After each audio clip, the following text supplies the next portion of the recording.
What would you do if the land you poured your soul into turned against you?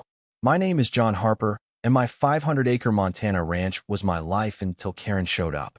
She wasn't just a neighbor. She was a storm wrapped in a smile, the kind of person who'd charm you while plotting your ruin.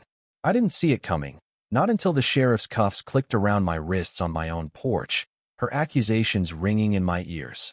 It started 3 months ago when Karen moved into the old Miller place next door. She was all city polished blonde hair, sharp heels, and a lawyer's tongue. She claimed my cattle were trampling her land, ruining her vision for a boutique vineyard. I offered to fix the fence, even invited her to dinner to smooth things over. She smiled, said all the right words, but her eyes were cold. I should have known then she was trouble. The complaints piled up. My irrigation was flooding her fields, my dogs were barking too loud, my tractor was an eyesore. I bent over backward, spent thousands reinforcing boundaries, but nothing was enough. Then came the day I found her on my property, snapping photos of my cattle near her fence.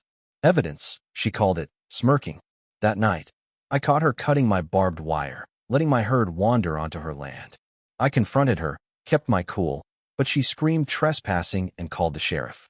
By morning, I was in a cell, charged with harassment and property damage in my own damn ranch. The betrayal burned. This land was my father's, his father's before him. Every fence post, every blade of grass, was soaked in Harper's sweat.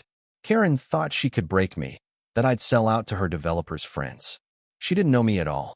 In jail, I met Tommy, a wiry ex-con with a grudge against the system and a knack for digging up dirt. He wasn't part of my plan, hell. I didn't even have a plan then, but when he overheard me muttering about Karen, he leaned in. "You want to fight a snake? You find its nest," he said.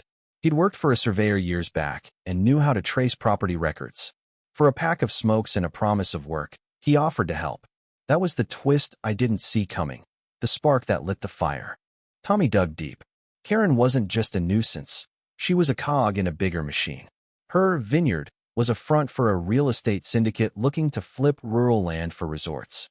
She'd done this before, targeted small ranchers, fabricated complaints, forced sales. Public records showed her LLC had liens on half a dozen properties, all tied to shady deals. She'd underestimated me, thought I'd crumble. But I'm a Harper, and Harpers don't break.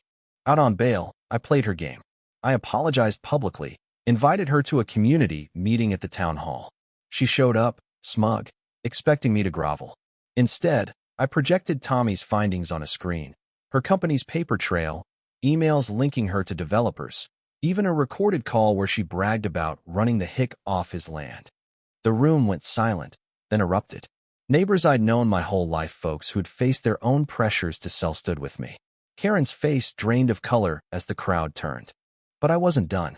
I filed a countersuit for defamation and property sabotage, using her own photos against her. The barbed wire she'd cut? Her fingerprints were on the cutters, left carelessly in my field. The sheriff, a friend of my dad's, wasn't amused. Her lies unraveled faster than her vineyard dreams. The final blow came quietly. I bought the Miller place at auction after her syndicate dropped her. She'd over-leveraged, banking on my collapse. Now, I own her land, and she's facing charges. I walked that boundary line at dusk, the same one where she tried to ruin me, and I feel the weight of my family's legacy holding me up. Karen thought she could take everything. She never understood what this ranch means, not just to me, but to every soul who's fought for their piece of earth. I don't hate her. Hate's too small for what she tried to do. Instead, I rebuild, one fence post at a time, knowing she'll carry the shame of her choices forever. That's enough. Yindi.